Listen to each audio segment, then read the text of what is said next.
Hello student, आज हम एमएलएसयू द्वारा निर्धारित प्रश्न पत्र 2018 में प्रश्न आकलन और मूल्यांकन में अंतर को स्पष्ट करेंगे। यह प्रश्न 2018 में आया था कि आकलन और मूल्यांकन में क्या अंतर है। इसके लिए हम सबसे पहले आकलन और मूल्यांकन का अर्थ व परिभाषा समझेंगे, उसके बाद इनमें अंतर निकालेंगे। तो सबसे पहले आकलन का अर्थ।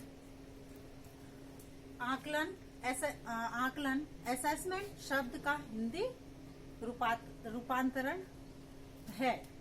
निर्धारण, राय, आकलन आदि से लिया जाता है।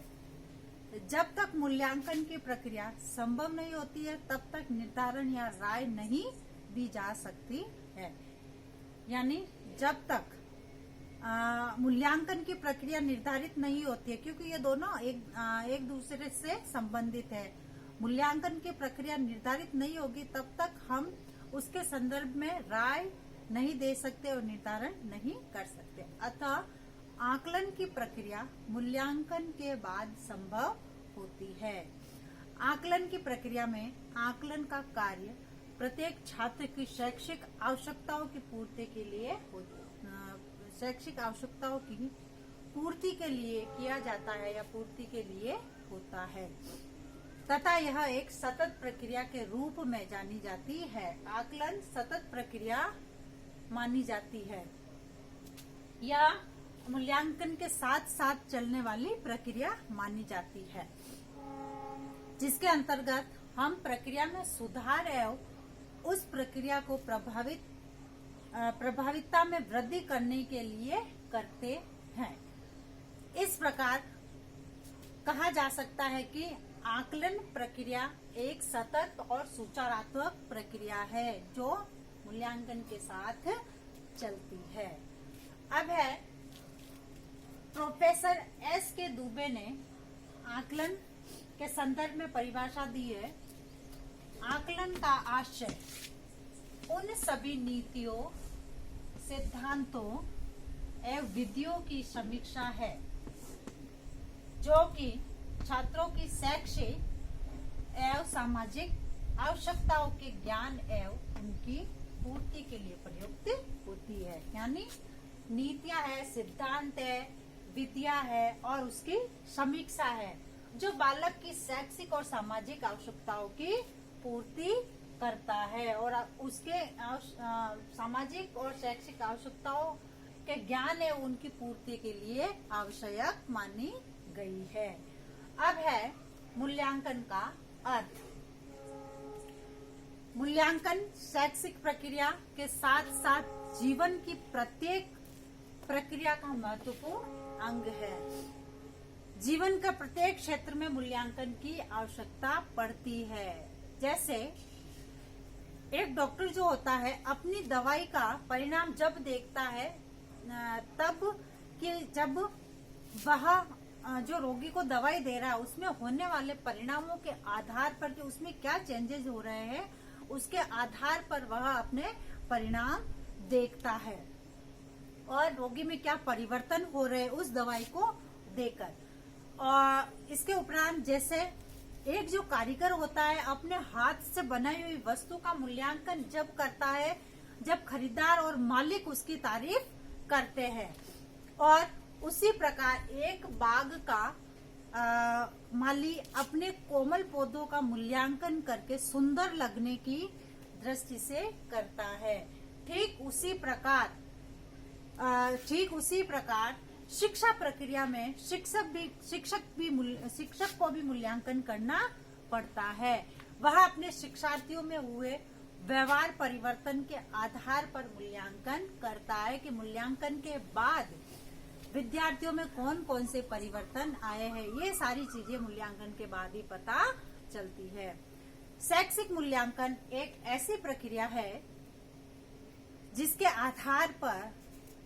आधार पर शैक्षिक उद्देश्य निर्धारित होते हैं तथा इनसे संबंधित विषय वस्तु, शिक्षण अधिगम क्रियाएं तथा मूल्यांकन पद्धतियों के द्वारा बालक शिक्षार्थी के व्यवहार में परिवर्तन लाया जाता है। यानी जो शिक्षक है मूल्यांकन प्रवृत्ति के माध्यम से शैक्षिक प्रवृत्ति, शैक्षिक तथा सामाजिक जो भी चेंजेज है, जो भी चेंजेज है वो सारा जो है वो मूल्यांकन के माध्यम से पता चलता है कि बालक ने कितना अचीव किया है, कितना सीखा है, कितना ज्ञान ग्रहण किया है। ये सारा चीजें उसके व्यवहार में जो परिवर्तन हुआ है उन सब का पता वह मूल्यांकन के माध्यम से ही लगाता है। जैसे मूल्यांकन दो शब्दों से मिलकर बना है, मूल्य और अंकन। मूल्य और अंकन, इससे पहले मूल्यांकन का अर्थ और परिभाषा समझ चुके हैं, फिर भी एक बार बताती हूँ। मूल्य और अंकन, इस प्रकार मूल्यांकन का शाब्दिक अर्थ छात्र के गुण दोषों की व्याख्या करके उससे संबंधित उचित निर्णय करना है। यानी मूल्यांकन के माध्यम से हम विद्यार्थी के गुण व दोषों का मूल्यांकन करते हैं और उसके बारे में उचित निर्णय भी ले पाते हैं मूल्यांकन के माध्यम से।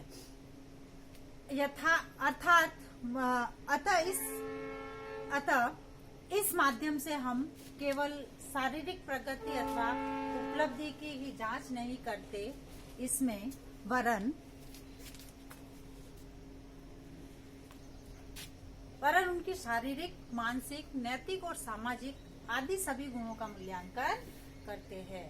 अतः शिक्षा स्थिर न होकर निरंतर चलने वाली प्रक्रिया है, इसलिए उसका मूल्यांकन करना आवश्यक है। क्योंकि जब तक हम मूल्यांकन नहीं करेंगे तब तक हमें बालकों के गुणों का पता नहीं चलेगा कि बालक में कितने दोष और कितने गुण हैं। तथा मूल्यांकन के माध्यम से ही हम उसके जो व्यावहारिक परिवर्तन है, जो शैक्षिक उपलब्धि है, उसका पता लगा सकते हैं। जैसे कि जेम्स एल ली ने कहा है कि मूल्यांकन विद्यालय, कक्षा तथा स्वयं के द्वारा निर्धारित शैक्षिक उद्देश्यों को प्राप्त करने के संबंध में छात्रों की प्रगति की जांच है। मूल्यांकन का मुख्य प्रयोजन छात्रों की सीखने की प्रक्रिया को अग्रसर एवं निर्देशित करना है। इस प्रकार मूल्यांकन एक नकारात्मक प्रक्रिया न होकर सकारात्मक प्रक्रिया है, क्योंकि मूल्यांकन के द्वारा छात्रों की जांच की जाती है और सीखने की प्रक्रिया को अग्रसर और निर्देशित किया जाता है मूल्यांकन के माध्यम से। मूल्यांकन वह जरिया है जो बालकों की शैक्षिक जो स्थिति है उसका पता चलता है। अब बात आती है मूल्यांकन और आकलन में अंतर। मूल्यांकन तथा आकलन में अंतर। अब है इन दोनों में अंतर। जैसा कि सबसे पहले आकलन और इधर है मूल्यांकन। सबसे पहले आकलन, यानी आकलन एक निदानात्मक प्रक्रिया है और यह निर्णयात्मक प्रक्रिया है। यानी यह निदानात्मक प्रक्रिया और यह निर्णयात्मक प्रक्रिया है। यानी यह अंत में होने वाली निर्णय प्रक्रिया है और यह निदान करते यानी हल करने वाली प्रक्रिया है।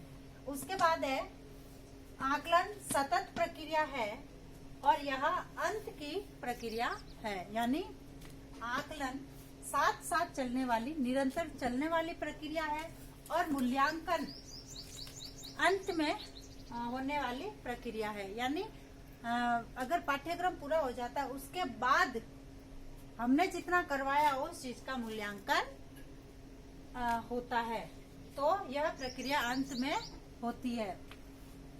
अब है आकलन प्रक्रिया में शिक्षक एवं शिक्षार्थी की प्रभावी भूमिका होती है। इसमें शिक्षक और शिक्षार्थी दोनों की भूमिका प्रभावी होती है और मूल्यांकन में मूल्यांकनकर्ता प्रभावी होते हैं। यानी मूल्यांकन करते हैं उस समय मूल्यांकन करने वाले की भूमिका प्रभावी होती है। फिर है यह आकलन प्रक्रिया आधारित होता है और मूल्यांकन उत्पाद आधारित होता है। उसके बाद है आकलन, सुधारात्मक सुझाव पृष्ठपोषण प्रदान करता है, यानी आकलन जो है सुधारात्मक सुझाव प्रदान करता है, फीडबैक देता है, पृष्ठपोषण प्रदान करता है। फिर है मूल्यांकन, केवल आउटपुट के बारे में बात करता है कि मूल्यांकन के माध्यम से बालकों को क्या देना है। धन्यवाद।